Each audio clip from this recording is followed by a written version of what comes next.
Many action movies nowadays focus primarily on action rather than dialogue and story. However, one director that to this day completely flips that on its head is Quentin Tarantino.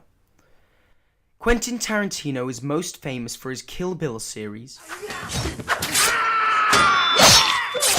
Pulp Fiction, and yet even another way is to say he was thrown out of a window by Marcellus because of you. Inglorious Basterds, You will die trying.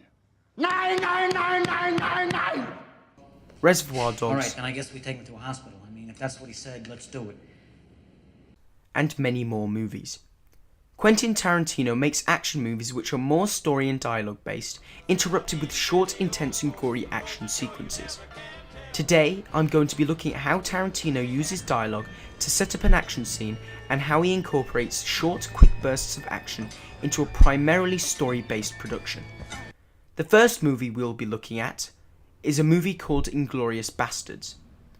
The movie itself is about two parallel stories in Nazi-occupied France during the Second World War. The first story concentrates on a group of anti-Nazi guerrillas in France.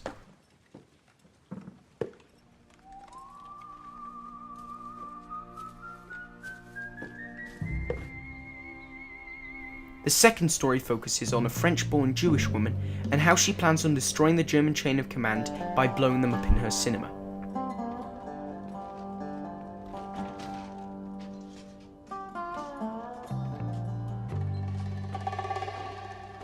Now the movie starts very slowly and is very dialogue heavy.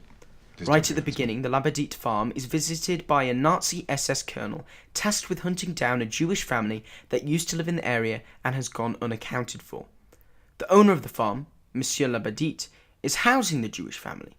Well, I guess that should do it.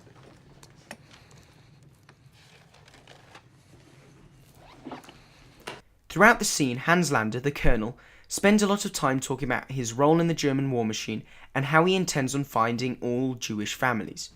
But you're aware of what they call me. I'm aware. What are you aware of?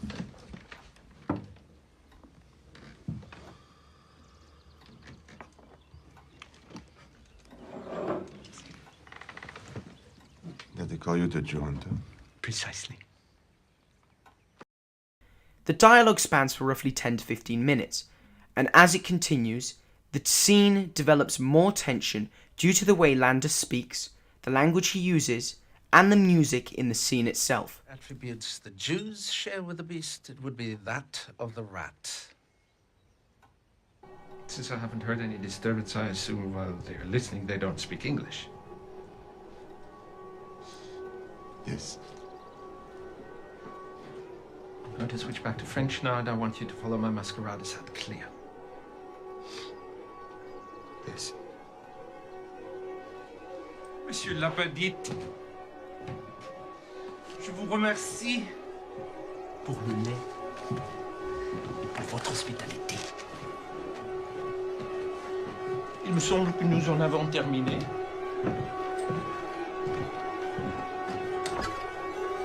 Ah, mesdames, je vous remercie pour le temps que vous m'avez consacré.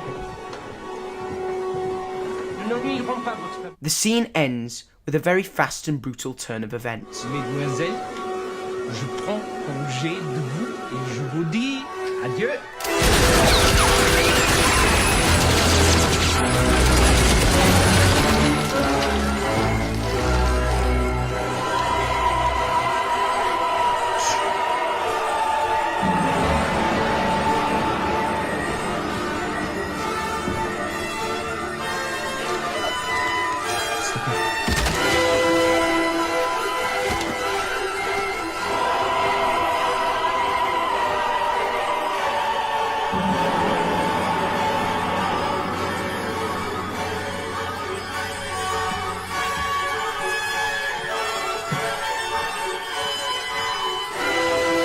A single line from Hans Lander ends the tension and the elevated suspense in the scene.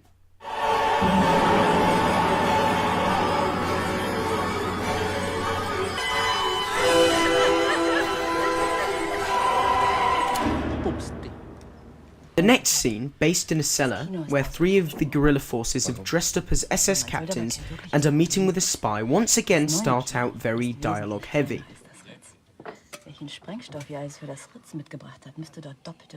An, Oberfeldwebel. Auch so mit diesem reizenden Fräulein ein Getränk zu nehmen? Nun, dieses Vergnügens bedarf es keiner weiteren Erklärung. Auf ein 1000-jähriges deutsches Reich. However, in mere seconds the tension rises rapidly. Ich muss sagen, ich habe genug von dem Affentheater. Haben Sie das gehört?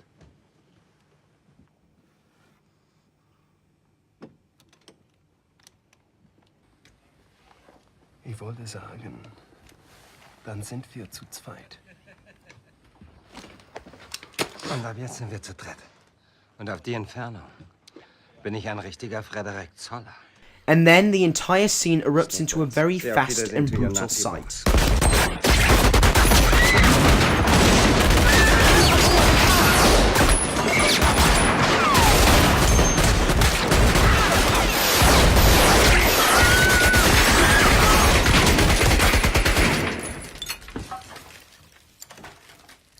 In the final action sequence of the movie, the tone goes from a very calm and relaxed tone to a very loud and violent one. Fabelhaft, mein Lieber, fabelhaft. Ist Ihr bester Film bisher. And once again, in mere seconds, it goes from this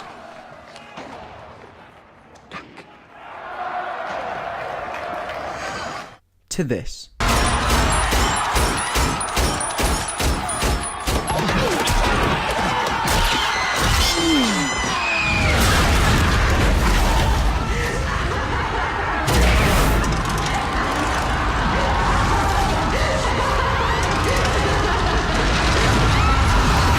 Now, Inglorious Basterds is not the only movie where Quentin Tarantino incorporates the aspect of heavy dialogue or quiet scenes interrupted by a lot of tension or action. Pulp Fiction. The very first scene of the movie is exactly that. Pretty smart, huh? Pretty smart. I'm ready. Let's do it. Right now, right here. Come on. All right. Same as last time, remember? Your crowd control. I'll handle employees. I love you, pumpkin. I love you, honey bunny. Everybody be cool, this is a robbery! Any of you fucking pricks move! And I'll execute every motherfucking last one of you! Now, once again, heavy dialogue interrupted with a very short burst of action. No, nothing that bad. Well, then what then? Gave her a foot massage.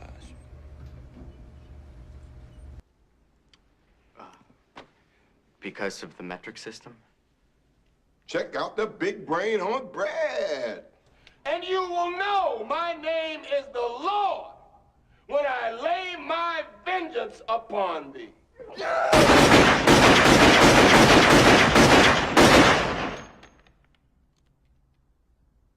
Here you have another example of a very quiet, peaceful scene being interrupted by a very short burst of action.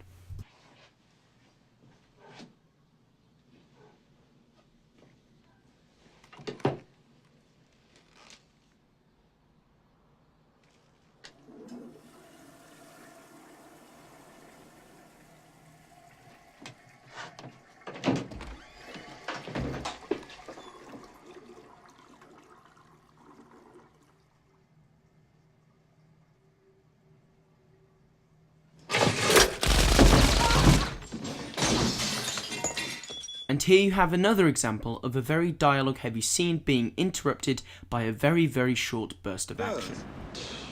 Marvin, what do you make of all this? Man, I don't even have an opinion. Well, you gotta have an opinion. I mean, do you think that God came down from heaven and stopped you? Oh, what the fuck's happening? Oh, man. Shit, man.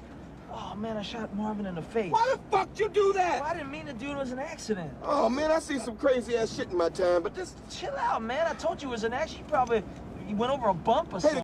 Another movie by Quentin Tarantino that follows the same setup follows it in a slightly different manner. In Hateful Eight, the tension is a lot smaller and progressively increases as the movie continues.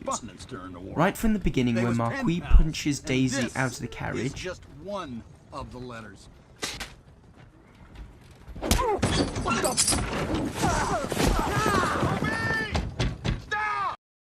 to Marquis putting a knife to Joe Gage's throat. That's right, Joe Gage. Now give me the gun. You want it?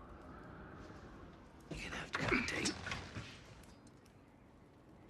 Calm down. Take your hand. All the way up to the execution of Senior Bob. And if you lying, which you are, then you killed Minnie. And 3 days.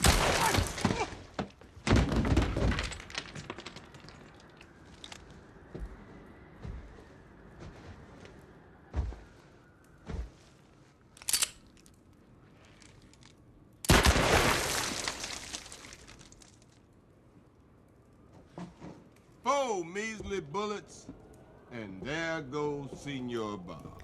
Within this timeline, there are a lot of other events, such as the effect of the poisoned coffee,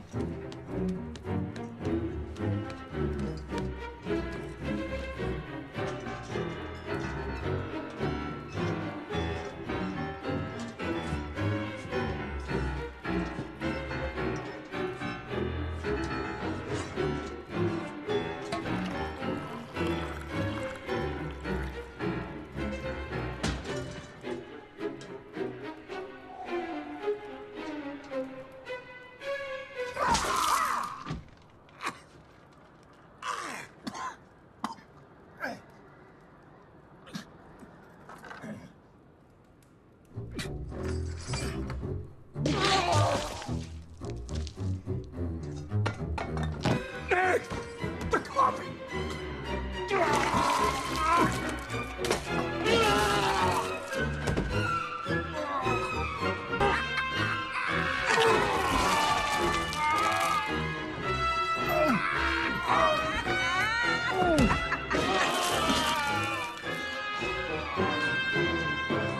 and the flashback of the killings at the store.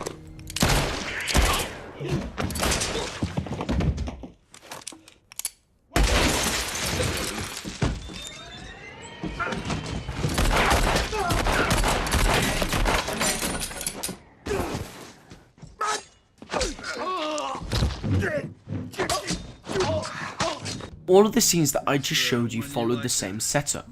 Long dialogue, or relaxed scenes, interrupted with bursts of tension or brutal action. Looking at Quentin Tarantino's movies, it is safe to say that he is not a big fan of long drawn-out action scenes, and prefers to keep the audience on the edge of their seat, not knowing when the situation is going to take a drastic turn for the worse. He himself said that violence is the most fun to watch. However, he doesn't like it in large doses, and prefers it when there is more character and story progression, and small intense doses of violence, rather than large drawn doses of violence and little to no character or story development.